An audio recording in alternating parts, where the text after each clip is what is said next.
Assalomu alaykum, Xalq dardi kanali kuzatuvchilar. Mana ehson qilganlar. Betonlarni quyib boshladik. Hammalaringizning ehsonlaringiz qabul bo'lsin. Nasib bo'lsa, bu yerda ham quyib olsak, ulgursak u tomonni ham qo'yamiz, ulgurmasa erta-ertalab bu yerda qo'yamiz. Sodiq aka yordam beryapti. Sodiq aka nima deysiz? Charchamayapsizmi? Kuzatuvchilar nima deysiz? Salom ayting-da. Hammalar. Hammalaringizga rozi bo'lsin.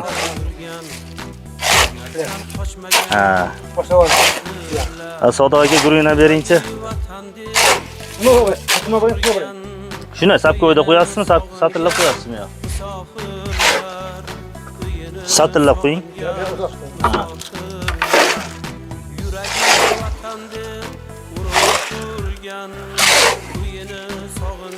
Bu hovli zaborni u tomonini ham nasib bo'lsa agar qilamiz desanglar, bittadan like bosib, kommentariyada o'z fikrlaringizni yozib qoldiringlar. Mana shu yerdan boshdan qo'yib, farqi yo'q.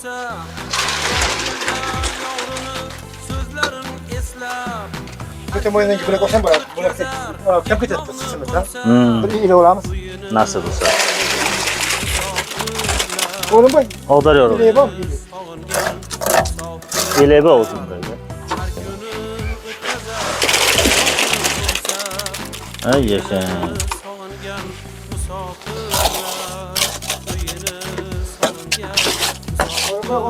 Tam bo'lmaydi.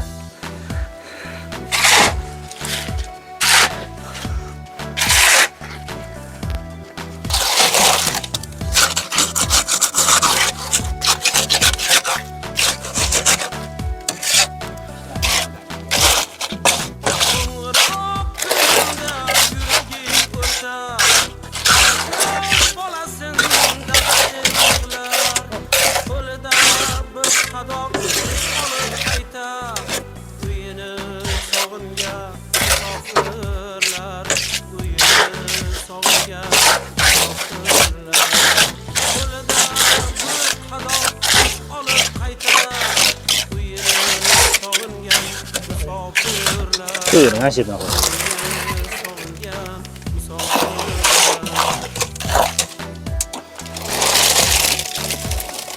Şimdi oldu da şuna koyayım.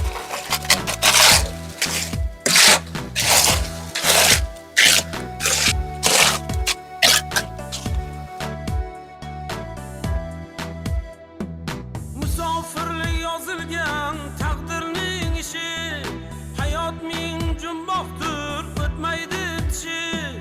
Bag'riga bosgudek do'stu tanishin, qo'yini sog'ingan musofirlar, qo'yini sog'ingan musofirlar. Adolat aytar chuntagi to'lib, hammaga sovg'a salomlar olib, yurtiga qaytsinlar baxtiyor bo'lib. Uyini sog'ingan musofirlar, uyini sog'ingan musofirlar, yurtiga qaytsinlar baxtiyor bo'lib. Uyini sog'ingan musofirlar, uyini sog'ingan musofirlar, uyini sog'ingan musofirlar.